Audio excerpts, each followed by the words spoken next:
మాల్స్‌లో ఎక్కడైనా food court ఉండడం అనేది కామన్ విషయం అనమాట. బట్ మీరు ఎప్పుడైనా అబ్జర్వ్ చేశారా? మాల్స్‌లో కాస్ట్ చాలా ఎక్కువ ఉంటుంది ఫుడ్. అయినప్పటికీ అక్కడ తినేటువంటి పీపుల్స్ కూడా చాలా ఎక్కువ మంది ఉంటారు. Did you notice this? Food cost చాలా ఉన్నప్పటికీ అంతమంది అక్కడ తినడానికి ఎందుకు ఇంట్రెస్ట్ చూపిస్తారో నాకు ఇంకా అర్థం కాలేదు. ఇంతసేపు మనం తిరిగింది ఒకటే బ్లాక్. ఇది వచ్చేసి నెక్స్ట్ బ్లాక్ అనమాట. మొత్తం 3 బ్లాక్స్ ఉంటాయి. ఇంకో బ్లాక్ కన్‌స్ట్రక్షన్‌లో ఉంది. సో, దీంట్లో లోపలికెళ్ళి కూడా చూద్దాం ఏంటో విషయం.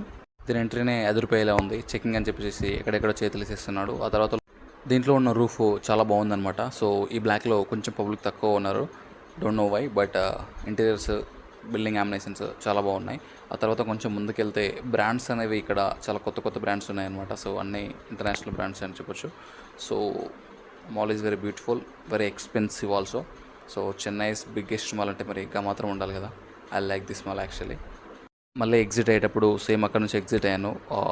దాంట్లో నుంచి వెళ్ళే ఫీల్ మాత్రం చాలా బాగుంది.